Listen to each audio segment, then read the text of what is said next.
convocatoria.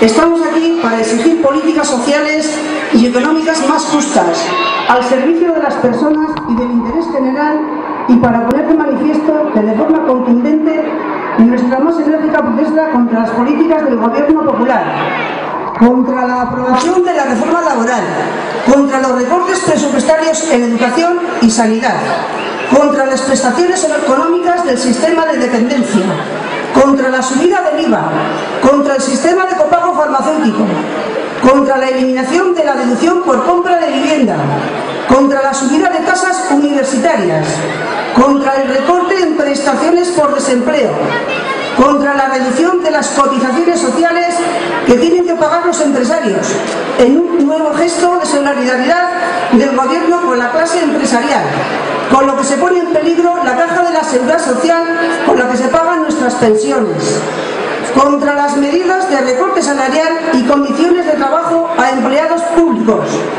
contra la reducción del salario diario que se fija para los pagos efectuados por el FOGASA, contra el retraso de la edad de la jubilación. Medidas que afectan al conjunto de la ciudadanía española, a pensionistas, a parados, a dependientes, a los trabajadores y empleados públicos, a nuestros jóvenes, a nuestros hijos, en definitiva, a todo nuestro futuro. Porque es indignante que, según un estudio de la Presidencia del Gobierno, tenemos más de 445.000 políticos, el doble que Italia, 300.000 más que Alemania, que tiene el doble de población, y la economía está siendo deficientemente gestionada. No está siendo impulsada por modelos productivos, sino por el terror del colapso financiero. Intolerable que nos marquen la política económica desde Alemania. El plan de rescate a la banca española no ha sido sometido en España a debate parlamentario y se está votando en el Parlamento alemán. Nos conviene renunciar a lo que no es financiable si queremos conseguir factores de éxito y explicar sin subterfugios qué es lo que no se puede pagar. Es ineludible quitarlo por lo que hace todas las posibilidades de bienestar de los ciudadanos. Ha dicho el señor Montoro hoy durante el debate de convalidación en el Pleno del Congreso del último paquete de recortes del Gobierno. Los servicios públicos dependen del nivel de renta y ocupación del país y del número de personas que trabajan y pagan impuestos. El señor Montoro casi acierta, pero la diferencia está en que en Luxemburgo 15% de IVA, sueldo mínimo de 1.801 euros, Irlanda 21% de IVA y sueldo mínimo de 1.462 euros, Holanda 19% de IVA y el sueldo mínimo de 1.447, Bélgica 21% de IVA y sueldo mínimo de 1.444. España, con la nueva medida tomada, se encontraría con unos datos de un 21% de IVA y un sueldo mínimo de 641,40 euros al mes.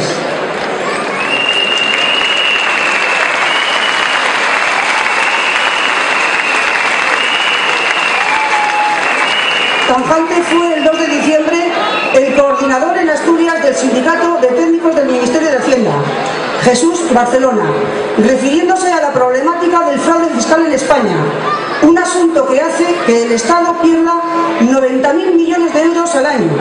Manifestó que el 72% del fraude fiscal de este país lo hacen las grandes empresas y las grandes fortunas. En un informe publicado por el Sindicato de Técnicos del Ministerio de Hacienda, Gesta, donde se denunciaba que España es el tercer país más defraudador en el ranking de economías sumergidas de la Unión Europea 15, con el 23% de su PIB, y el que el 71% de la evasión fiscal la cometen las grandes empresas y fortunas de España. Desde Gesta también recordaban que el 80% de la plantilla de técnicos se dedica a la comprobación e investigación de los pequeños fraudes. De esta manera se otorga impunidad a la mayor parte de las grandes empresas y fortunas de España, lo que ha provocado que se siga delinquiendo y a la que la tasa de la economía sumergida española se vaya cuadruplicado entre 1998 y 2008. Gesta ya avisó a los partidos políticos en precampaña de lo importante que era atajar el fraude fiscal como medida vital e imprescindible para superar la crisis sin necesidad de aumentar los impuestos y exigir nuevos sacrificios a los españoles. Hoy aparecía en un foro una queja de una funcionaria de la Tesorería General de la Seguridad Social, que se transcribe a continuación.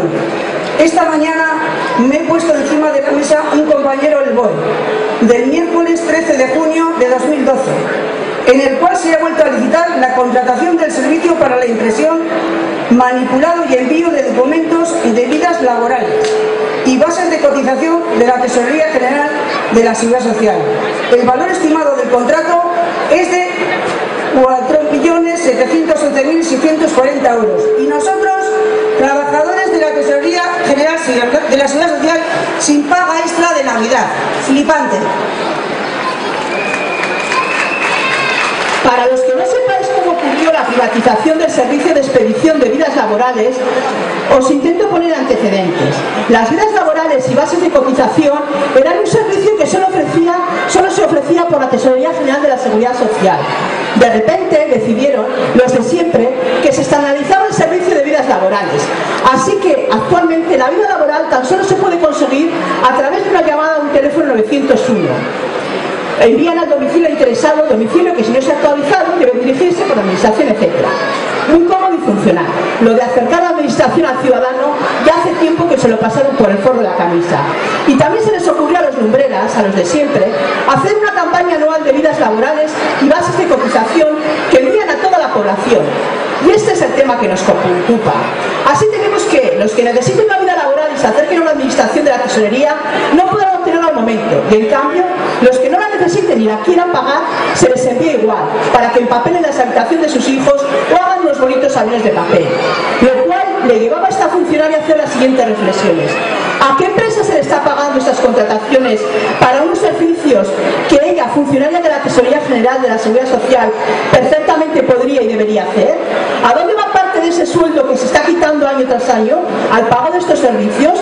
¿Cómo puede ser que se recorten las necesidades básicas de la población, sanidad, educación, prestaciones sociales, sueldos, subidas de impuestos y no se pare este despilfarro de dinero hacia empresas privadas? ¿Es esto a lo que se refería hoy en el Congreso el señor Montoro?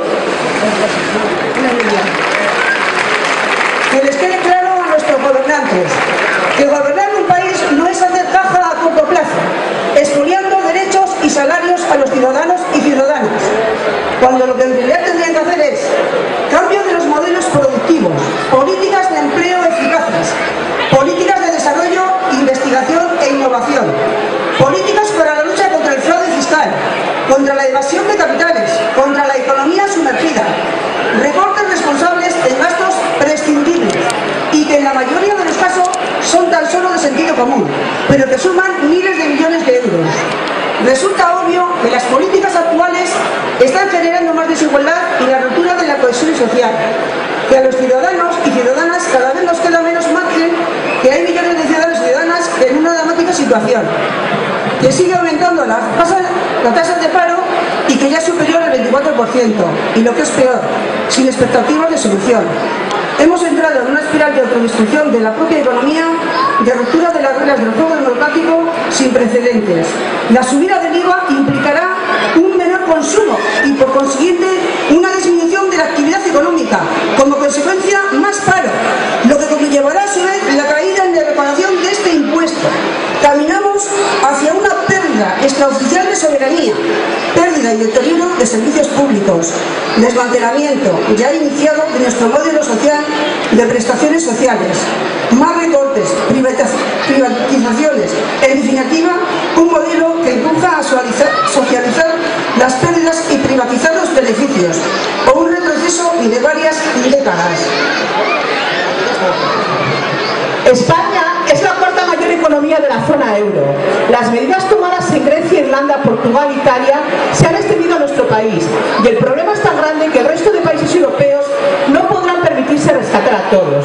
El mantenimiento de las políticas neoliberales de austeridad y sus reformas de devaluación salarial supondrán una intensificación de deuda y desempleo.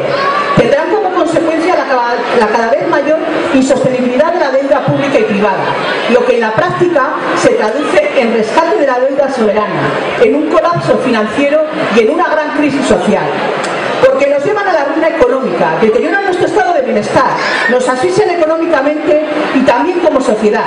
No se lo vamos a permitir, nosotros somos más. Somos la suma de los que han trabajado, de los que trabajamos y los que trabajarán por nuestra sociedad. Así que entre todos debemos impedirlos, hacerles saber que esta no es la forma y que por supuesto no lo vamos a consentir. Esta vez han ido demasiado lejos.